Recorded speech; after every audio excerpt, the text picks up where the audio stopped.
سنخوض معاركنا معهم وسنمضي جموعا نغدوهم ونعيد الحق المغتصب. فتنے سے مراد کسی باطل چیز کے متعلق، کسی جھوٹی بات کے متعلق اتنا زیادہ لوگوں کے کانوں میں بات ڈالی جائے کہ وہ اس باطل کو حق سمجھنے لگے اور اس جھوٹ کو سچ سمجھنے لگے. آج 31 دسمبر 2021 ہے اور 20ویں سال کا آخری دن ہے. کل سے 1 جنوری 2022 نیا سال شروع ہوگا. اس حوالے سے بھی بات کرنی ہے. پھر نئے سال، اس کی مبارکباد دینا، اس کی رات کو منانا، سیلیبریشن کرنا، اس حوالے سے بھی بات کرنی ہے. سب سے پہلی بات یہ ذہن کے اندر رکھیں کہ اللہ کے نبی صلی اللہ علیہ وآلہ وسلم کی بعثت سے پہلے 20ویں سال اس کو کہتے تھے اور 20ویں سال چل رہا. پھر جب اللہ کے نبی علیہ السلام کو نبوت ملی تو حضور کے نبی بننے کے بعد اس کو نبوی سال کہنا شروع ہوا کہ یہ حضور کی نبوت کا پہلا سال ہے، یہ دوسرا ہے، یہ تیسرا ہے. اسی ترتیب سے چلتا رہا. پھر جب مسلمانوں نے ہجرت کی مکہ سے مدینہ کی طرف تو حضرت عمر رضی اللہ تعالی عنہ کے دور خلافت کے اندر پھر اس سال، جس سال مسلمانوں نے مکہ سے مدینہ کی طرف ہجرت کی، وہاں سے ہجری سال کی ترتیب بنی. لہذا پھر اس کے بعد سے ہجری قمری سال، اس کو اسلامی بھی کہتے ہیں، اس کی ابتدا ہوئی. حضرت عمر رضی اللہ تعالیٰ عنہ نے فیصلہ لیا اور سارے صحابہ کے اوپر اجماع کیا، سارے صحابہ اس کے اوپر راضی ہوئے. لہذا صحابہ کا ہجری سال کے اوپر اجماع ہے. ہمارا ہجری سال، اس کی ابتدا محرم اور اس کا آخری مہینہ وہ ذی الحج ہے. اور ہمارے لیے اس کی اہمیت کا حامل ہے کہ ہماری شریعت کے اکثر احکامات، ان کا تعلق ہجری سال سے ہے، اسلامی کیلنڈر سے ہے، اسلامی مہینوں سے ہے. رمضان سب کے علم میں ہے کہ روزے کا عمل ہوتا ہے، اس لیے سارے رمضان کو یاد رکھتے ہیں. شعبان کے اندر ہماری عید الفطر ہوتی ہے. ذی الحج کے اندر حج کا مہینہ بھی کہتے ہیں اور عید الاضحیٰ بھی ہوتی ہے. لہذا اسلامی مہینے اور اسلامی تاریخیں، علماء نے باقاعدہ مسئلہ لکھا کہ اس کا اہتمام اور اس کو بھی یاد کرنا چاہیے اور اس کو بھی معمول کے اندر لے کر آنا چاہیے. لہذا سب کو یہ تو پتہ ہے کہ 31 دسمبر ہے، لیکن کم ہی کو یہ پتہ ہوگا کہ جمادی الاول کا مہینہ ہے اور 26 تاریخ ہے اور ہجری سال 1443 چل رہا ہے. لہذا اس کا بھی اہتمام کرنا چاہیے، اس کو بھی رواج دینا چاہیے. اور پھر زکوٰۃ کے اعتبار سے بھی علماء نے لکھا کہ قمری مہینہ جو ہے، اسی کی بنیاد پر اپنی زکوٰۃ کے لیے بھی مہینے کا انتخاب کرنا چاہیے. یعنی جب کسی کا نصاب پورا ہو رہا ہے تو قمری مہینے کے اعتبار سے جو ہے عام طور پر ویسے زکوٰۃ کا بھی اہتمام ہوتا ہے. اس لیے قمری مہینہ اس کو اپنے رواج کے اندر بھی لانا اور اس کو یاد بھی رکھنا۔ تو عرض یہ کر رہا تھا کہ دن اور رات کے بدلنے کے اندر یا مہینے اور سال کے بدلنے کے اندر اللہ جل شانہ فرماتے ہیں کہ یہ میری نشانیاں ہیں۔ آپ کے سامنے سورہ آل عمران کی آیت نمبر 190 اور 91 تلاوت کی ہے۔ اس میں اللہ جل شانہ نے فرمایا ان فی خلق السماوات والارض واختلاف اللیل والنہار لآیات لأولی الالباب۔ آسمانوں کی پیدائش، زمین کی پیدائش، رات اور دن کے بدلنے کے اندر، رات اور دن کے بدلنے میں علماء نے دو معنی لکھے، یعنی رات ہوتی ہے پھر دن آ جاتا ہے، پھر دن کے بعد رات آ جاتی ہے، اور ایک دوسرا معنی یہ لکھا کہ کبھی رات طویل ہو جاتی ہے دن مختصر، کبھی دن مختصر تو رات، دن بڑا ہو جاتا ہے تو رات مختصر ہو جاتی ہے۔ تو اللہ جل شانہ فرماتے ہیں ان ساری کی ساری چیزوں کے اندر نشانیاں ہیں، آیات لأولی الالباب، عقل والوں کے لیے۔ دنیا میں بہت سے لوگ ہیں جو عقل مند ہونے کا دعویٰ کرتے ہیں اور وہ کہتے ہیں کہ ہم سے بڑا عقل مند اور کوئی نہیں۔ اللہ جل شانہ نے قرآن میں عقل مندوں کی نشانی ذکر کی ہے۔ عقل مند صرف کہنے سے نہیں بنے گا، عقل مند یہ نہیں ہے کہ اس نے بڑی سے بڑی چیز ایجاد کر لی کہ یہ بڑا عقل مند ہے، بڑی سے بڑی مشینری کو ڈسکور کر لیا یہ بڑا عقل مند ہے، چھوٹے سے چھوٹے جراثیم کو معلوم کر لیا یہ بڑا عقل مند ہے۔ اللہ جل شانہ فرماتے ہیں اولی الالباب، لوگ کہتے ہیں مغز کو۔ اللہ جل شانہ فرماتے ہیں کہ اصل بتاؤں عقل مند کون ہے؟ جو آسمانوں اور زمین کے بننے کے اندر غور کرے، اصل عقل مند وہ ہے جو رات اور دن کے بدلنے کے اندر غور کرے، اصل عقل مند وہ ہے جو آسمانوں کی بلندیاں دیکھ کر رب کی ربوبیت کا اظہار کرے، اصل عقل مند وہ ہے جو رات کے اندھیرے کو دیکھے اس کے بعد دن کے اجالے کو آنے کو دیکھے تو اللہ کے قادر ہونے کے اوپر قائل ہو جائے، اصل عقل مند وہ ہے جو کائنات عالم کا نظام دیکھ کر اللہ کی ذات کے اوپر ایمان پختہ کر لے۔ تو اللہ فرماتے ہیں ایک تو عقل مند یہ ہے، دوسرا عقل مند کون ہے؟ اللہ فرماتے ہیں الذین یذکرون اللہ قیاما وقعودا، فرمایا کہ دوسرا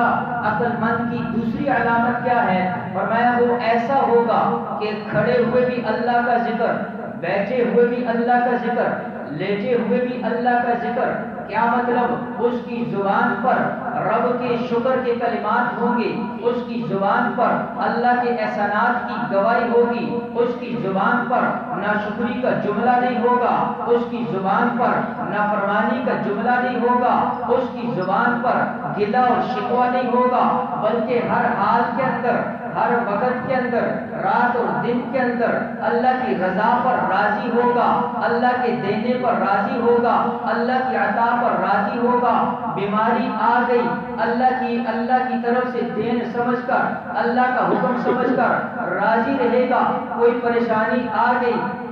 اللہ کے حکم سمجھ کر راضی رہے گا۔ کوئی قریبی فوت ہو گیا وہ انا للہ و انا الیہ راجعون پڑھے گا، اس لیے کہ یہ میرے رب کی طرف سے ہے اور رب حکیم ہے۔ حکیم کا کوئی کام حکمت کے بغیر نہیں ہوتا۔ جب اللہ نے مجھے غریب رکھا اس میں اللہ کی حکمت ہے، اللہ نے مال دیا کوئی حکمت ہے، بیماری آئی ہے حکمت ہے، غربت آئی ہے حکمت ہے، صحت ملی ہے حکمت ہے۔ لہذا اللہ کی ذات حکیم ہے اور حکیم کا کام حکمت کے بغیر نہیں ہوتا۔ اس لیے جس حال کے اندر ہوگا اللہ جل شانہ فرماتے ہیں کہ میرے نزدیک عقل مند وہ ہے جو جس حال کے اندر ہے اس حال کے اندر اپنے رب کا شکر گزار بندہ ہوگا۔ یہ اصل عقل مند ہے۔ دنیا والوں کے ہاں عقل کسی اور چیز کا نام ہوگا، میرے رب کے ہاں عقل یہ ہے۔ اور قرآن نے یہ فرمایا وَيَتَفَكَّرُونَ فِي خَلْقِ السَّمَاوَاتِ وَالْأَرْضِ رَبَّنَا مَا خَلَقْتَ هَذَا بَاطِلًا سُبْحَانَكَ فَقِنَا عَذَابَ النَّارِ۔ فرمایا وہ آسمان اور زمین کی پیدائش کے بعد غور و فکر کے بعد اپنے رب کے سامنے ہاتھ اٹھا کر، رب کے سامنے گڑ گڑا کر، رب کے سامنے پیشانی جھکا کر، رب کے سامنے چولی پھیلا کر اپنے رب کے سامنے یہ عرض رکھے گا، مولا اتنا بڑا آسمان یہ بغیر مقصد کے نہیں ہو سکتا، اتنی بڑی زمین بغیر مقصد کے نہیں ہو سکتی، سورج کا آنا بغیر مقصد کے نہیں، چاند کا نکلنا بغیر کسی غرض کے نہیں، زمینوں کا ہچ جانا بغیر کسی غرض کے نہیں، نیچے سے پانیوں کا فوارے بن کر نکلنا کسی غرض کے لیے ہے، ہواؤں کا چلنا کسی غرض کے لیے ہے، میرے اور آپ کا نظام، انسانوں اور جنات کا نظام، حیوانات اور نباتات کا نظام، جمادات کا نظام، یہ سارے کا سارا مولا کسی حکمت کے تحت ہے، اور وہ حکمت کیا ہے؟ اللہ جل شانہ فرما رہے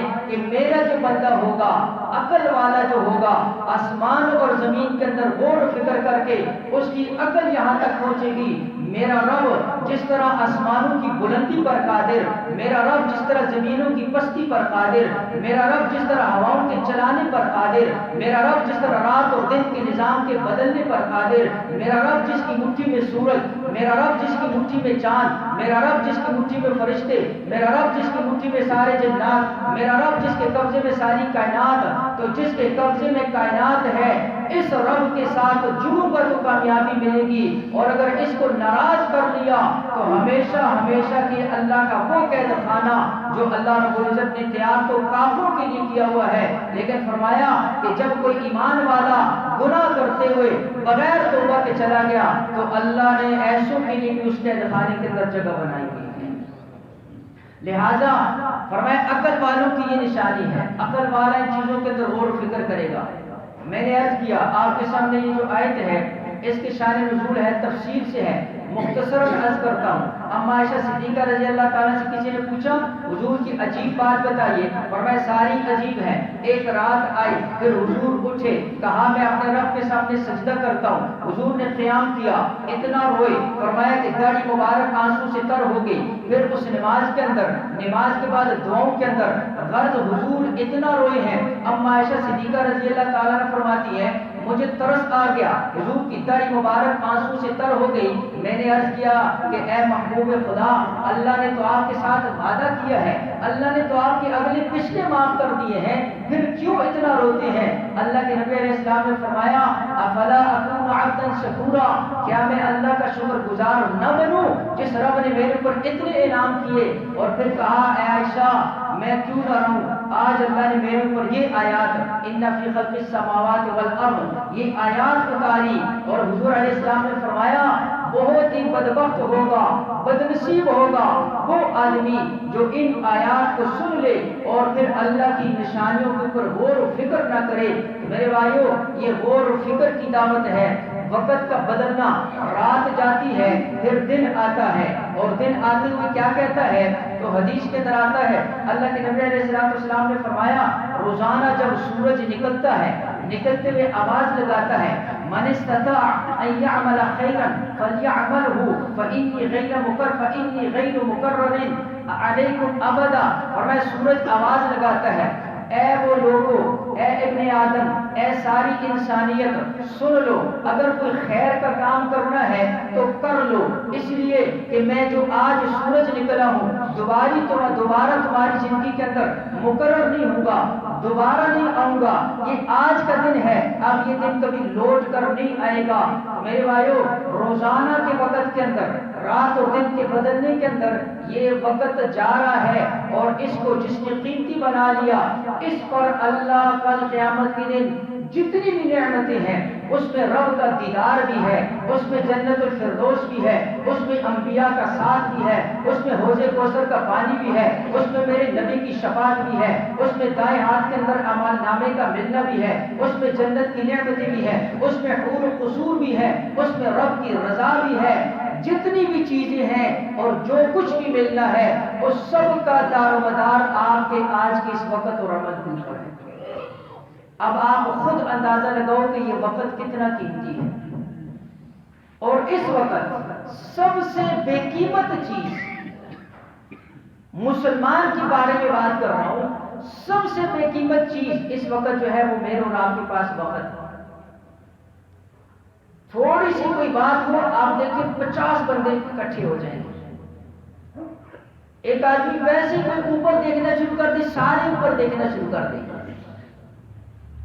اتنا وقت اور یہ اتنا قیمتی کہ ایک ایک لمحہ آپ کو یا تو اللہ کے قریب کر دے گا یا اللہ سے دور کر دے گا. لہذا یہ وقت میرے بھائیوں بہت زیادہ اہم ہے، اور یہ وقت اتنا زیادہ اہم کہ حضرت عبداللہ بن عمر رضی اللہ عنہ کے بارے میں آ رہا ہے، فرمایا کہ سواری پر جا رہے ہیں، جاتے ہوئے قبر کے اوپر نظر پڑی، فوراً سواری سے اترے اور 2 رکعت نماز کی نیت باندھی. 2 رکعت کے بعد جب نماز سے فارغ ہوئے تو ساتھی نے کہا یہ کیسا عمل تھا، یہ نماز کس وجہ سے تھی؟ فرمایا میں سواری کے اوپر جب جا رہا اس قبر کے اوپر میری نظر پڑی، مجھے اللہ کے نبی علیہ السلام کی حدیث یاد آ گئی. حضور نے فرمایا جب کوئی بندہ قبر کے اندر پہنچ جاتا ہے تو قبر میں پہنچنے کے بعد اس کی سب سے بڑی حسرت اور خواہش ہوتی ہے کاش مجھے اتنا وقت مل جائے کہ میں 2 رکعت نماز پڑھ سکوں اور میرے اعمال نامے میں 2 رکعت کا اضافہ ہو جائے. تو فرمایا جب حضور کی یہ حدیث یاد آئی تو میں نے کہا اس وقت اگر حسرت کرنی ہے اس سے اچھا ہے کہ ابھی میں عمل کر لوں اور پھر کل قیامت کے دن حسرت نہ کرنی پڑے. تو اس لیے میرے بھائیوں ایک ایک لمحہ قیمتی ہے، ایک ایک سیکنڈ قیمتی ہے، اور اس وقت اتنے قیمتی وقت آپ یقین کریں نا، آپ لوگوں سے پوچھیں، آپ کسی سے پوچھیں کہ آپ کی زندگی کا مقصد کیا ہے، میں کہتا ہوں 99% کو پتہ ہی نہیں ہے کہ ہم نے کرنا کیا ہے. ہماری زندگی کا مقصد کیا ہے، ہم نے کس منزل تک جانا ہے، ہم نے کس مقصد کو حاصل کرنا ہے، ہمارا گول کیا ہے، ہماری مقصود کیا ہے، ہماری منزل کیا ہے. لوگوں نے ابھی تک اپنی منزل بھی طے نہیں کی. ایک بے ہنگامی سی زندگی ہے، بس صبح اٹھا اور کام، اور یہ پتہ نہیں کرنا کیا ہے اور جانا کدھر ہے اور ہماری منزل کیا ہے اور کس مقام تک ہم نے پہنچنا ہے. اور یہ وقت کتنا قیمتی اور ایک ایک دن کتنا قیمتی. عبداللہ ابن مسعود رضی اللہ فرماتے ہیں مجھے سب سے زیادہ ندامت اس وقت اور اس دن کے اوپر ہوتی ہے کہ جب میرا دن گزر جائے اور میرے عمل میں کسی نیکی کا اضافہ نہ ہو. ہم اور آپ نے کبھی محاسبہ کیا؟ عبداللہ حضرت عمر رضی اللہ تعالیٰ فرماتے تھے حاسبوا قبل ان تحاسبوا، اپنا محاسبہ کرو اس سے پہلے کہ کل قیامت میں اللہ حساب لے لے. خود اپنا حساب لیا کرو، روزانہ لیا کرو، رات سونے سے پہلے لیا کرو، دن گزرنے کے بعد لیا کرو، ہفتے بعد لیا کرو، مہینے بعد لیا کرو، سال کے گزرنے کے بعد لیا کرو. سال کے گزرنے پر خوشی نہیں، سال کے گزرنے پر مبارکباد نہیں. کس بات کی مبارک، کس بات کی خوشی، کس بات کا جشن، کس بات کی آتش بازی؟ بتاؤ تو صحیح وجہ کیا ہے؟ وہ کون سی تمہارے اوپر جنت کا اللہ کی طرف سے کوئی وحی آئی ہے کہ اس کو جنت الفردوس مل گئی، اس سے رب راضی ہو گیا، اس نے اللہ کو راضی کر لیا، اس پچھلے سال کے اندر گناہ معاف ہو گئے، جو سال گزر گیا نیکی قبول ہو گئی، جو سال گزر گیا یہ اللہ کے ہاں مقرب بن گیا. پھر تو چلو مناؤ، پھر تو خوشی منانے کی چیز ہے، پھر تو یہ خوشی کی چیز ہے، پھر تو اس پر اللہ کا شکر ادا کرنا چاہیے. لیکن یہ پتہ نہیں کہ اگلے سال پہلے دن ہو سکتا ہے قبر کے اندر لکھا ہوا ہے، پہلا منٹ قبر کے اندر لکھا ہوا ہے، اللہ کے پاس جانا ہے، اللہ کے سامنے حاضری دینی ہے. جب اتنا پتہ کوئی نہیں ہے پھر جشن کس بات کا، مبارکباد کس بات کی، خوشی کس بات کی، آتش بازی کا کیا مقصد اور اس بدتمیزی کا کیا مقصد اور لوگوں کو تکلیف دینے کا کیا مقصد؟ بتاؤ تو صحیح. ایک روایت کے اندر آتا ہے جب کوئی بندہ کھلکھلا کر ہنستا ہے اور قہقہ لگاتا ہے، روایت کے اندر آتا ہے کہ فرشتے ایک دوسرے سے کہتے ہیں کیا اس بندے پر کوئی جنت کی وحی آئی؟ کیا اس بندے کو پتہ لگ گیا کہ اللہ نے اس کے لیے جنت کا فیصلہ کر دیا ہے، اس لیے ایسے ہنس رہا ہے، اس لیے ایسے قہقے لگا رہا ہے؟ تو میرے بھائی نہ تو کوئی جنت کا فیصلہ اس کے سامنے آیا، نہ تو اللہ کی رضا، پتہ کوئی نہیں ہے کہ آگے کیا ہونے والا ہے. تو میرے بھائی جس سال کا پہلا دن ایسا،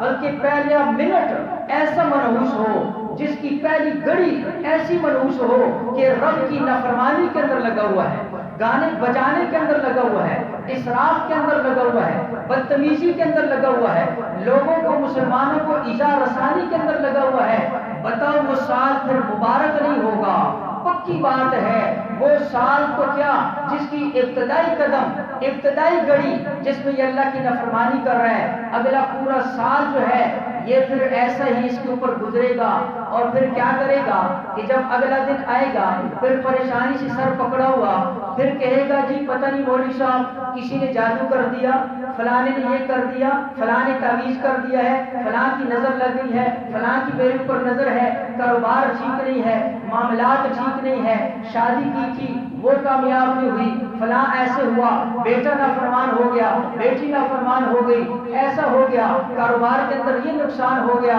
تو میرے بھائیوں کسی نے کچھ نہیں کیا، یہ تیری وہ پہلا منٹ اور پہلا قدم تھا جس کی نحوست اب پورا سال برداشت کرو۔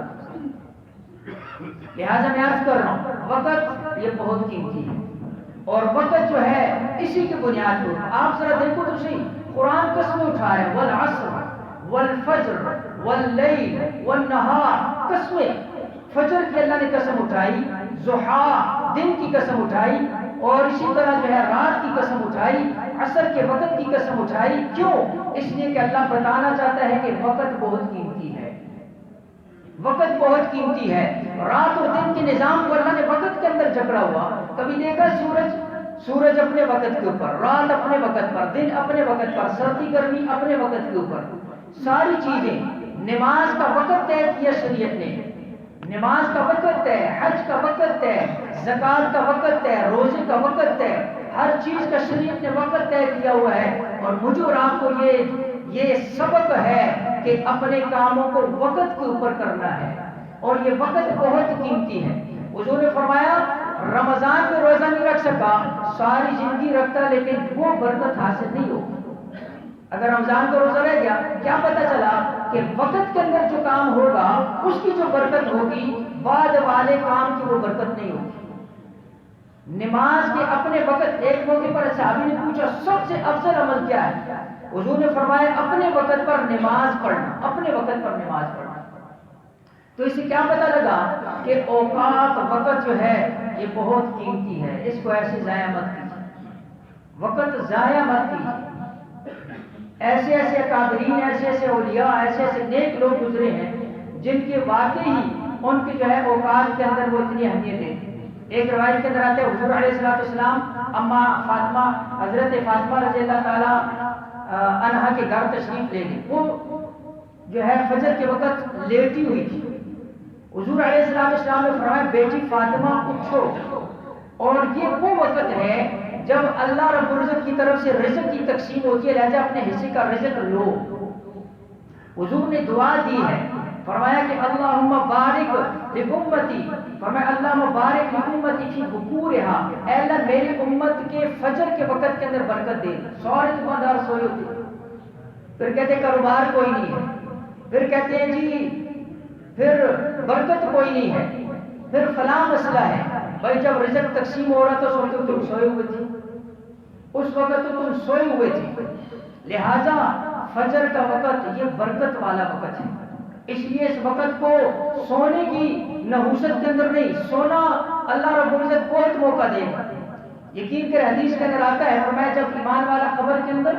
اور قبر کے سوال و جواب میں کامیابی ہو جائے گی نا، تو فرشتے سب سے پہلا جملہ کیا کہیں گے؟ نم کا نومت العروس، آج ایسے سو جاؤ جیسے پہلے دن کی دلہن سو جاتی ہے۔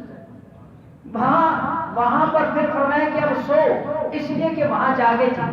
فجر میں جب کانوں میں آواز پڑی الصلاۃ خیر من النوم، فرمایا اس وقت تم نے اللہ کے لیے اپنی نیند کو قربان کیا، آج اللہ تمہاری وہ ساری نیند کی جتنے بھی جذبات اور خواہشات اللہ آج تمہاری پوری کرے۔ یہاں سو، اور پھر جنت میں نیند ہی کوئی نہیں،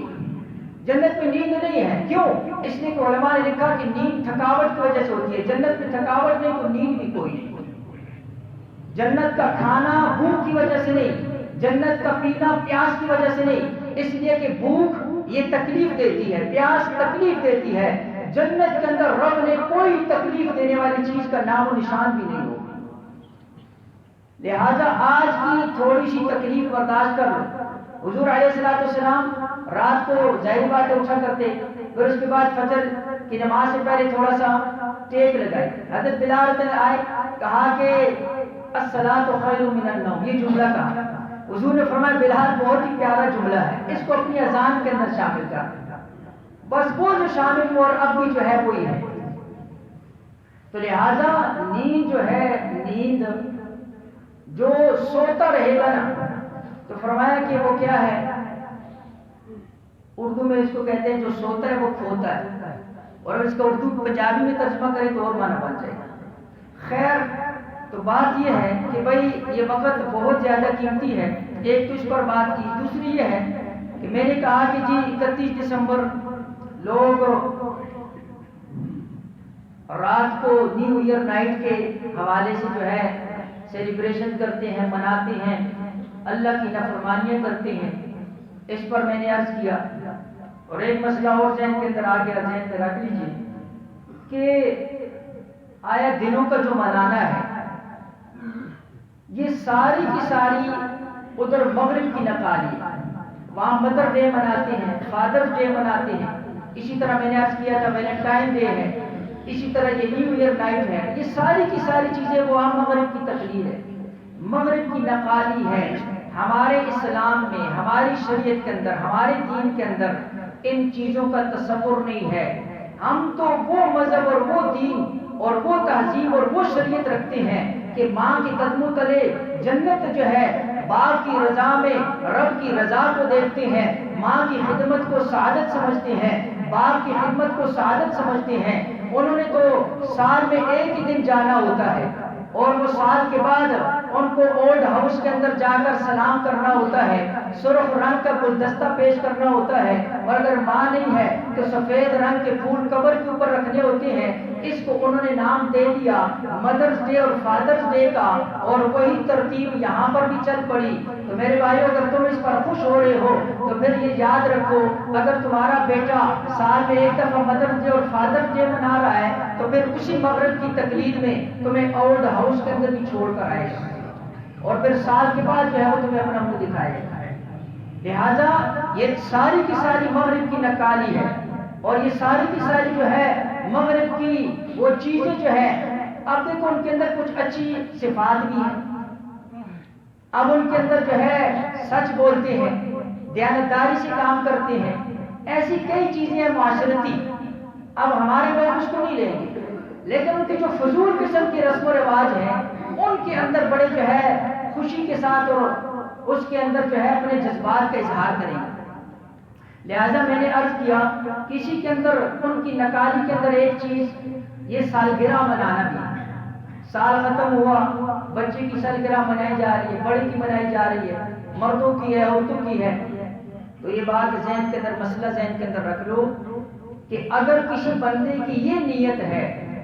کہ اللہ کا شکر ہے، اللہ کا فضل ہے، ایک سال گزر گیا، میرے بیٹے کو اللہ نے عافیت کے ساتھ جو ہے اس کا سال گزارا، اس کو صحت دی، اور اس میں جو ہے شکر کے طور پر اور اس نیت کے طور پر کہ بھائی یہ اللہ رب العزت کی کس طرف سے ہوا، اللہ ہی نے صحت دی ہے اور یہ سال عافیت سے گزرا ہے، اس شکرانے کے طور پر اگر کوئی بندہ اپنے گھر کے اندر کوئی چیز بنا کر مثال کے طور پر جو ہے کر لیتا ہے تو اس کی ممانعت نہیں ہے، لیکن یہ بات اپنی ذہن کے اندر رکھیں، اس طرح کوئی بھی نہیں کرتا، کسی کے ذہن میں بھی یہ تصور نہیں جاتا، ان کے ذہن میں وہی مغرب کی نقالی ہے، وہی گانا بجانا ہوگا، مردوں اور عورتوں کا اختلاط ہوگا، اللہ کی نافرمانی ہوگی، اسراف ہوگا، اور ساری وہی کام کریں گے جو وہاں ان کے دیکھا دیکھی جس طرح مغرب والے کرتے ہیں اسی طرح یہاں بھی کرتے ہیں۔ اس لیے اسلام کے اندر اس کا تصور نہیں، سال گرا، ایک سال گر گیا، جب اس کا سال گر گیا، ایک سال کم ہو گیا، موت کے قریب ہو گیا، قبر کے قریب ہو گیا، تو اس پر تو خوشی نہیں، اس پر تو غم اور اس پر تو فکر کرنی چاہیے۔ اس لیے میں نے عرض کیا کہ سال کے گزرنے پر مبارکباد کس بات کی، تم تو قبر کے ایک سال اور قریب ہو گئے، تم تو اپنی موت کے قریب ہوتے جا رہے ہو، تمہیں تو حساب کے قریب ہوتے جا رہے ہو، تم تو اللہ سے ملاقات کے قریب ہوتے جا رہے ہو، تم تو اللہ کے سامنے حساب کے لیے کھڑا ہونا ہے، اس لیے تمہیں تو فکر کرنی چاہیے نہ کہ خوشی منانی چاہیے۔ اور اس لیے جو ہے عرض کیا کہ ہم اپنے اوقات کو دیکھیں، یہ اوقات بہت زیادہ قیمتی ہے، اس وقت کے اندر اللہ کی رضا تک بھی پہنچ سکتے ہیں، اور اس وقت کو غلط استعمال کر کے اللہ معاف فرمائے ہم اپنے رب کو ناراض کر سکتے ہیں۔ لہذا ان چیزوں سے اپنے آپ کو بچانا ہے۔ اور دیکھو سال پورا ہوا تو اس پر کم از کم اپنا محاسبہ ہو، اور آخری بات یہ کہ ایک عزم اور ارادہ اور نیت یہ ہو کہ مولا جو نافرمانی ہوئی اب اس نافرمانیوں کے اوپر دوبارہ تکرار نہیں، میں اپنے گناہوں کی جو ہے پکی سچی جو ہے توبہ اور معافی، اور اے اللہ وہ کام جس پر تو راضی ہوگا ان کاموں کو اپنا معمول بناؤں، اور جن سے تو ناراض ہوتا ہے ایسے کاموں سے میں اجتناب کروں اور اپنے آپ کو بچاؤں۔ یہ نیت کرو،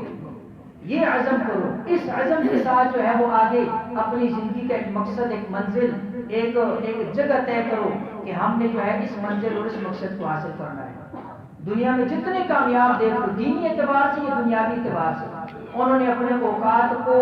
استعمال کیا، انہوں نے اوقات ضائع نہیں کیے۔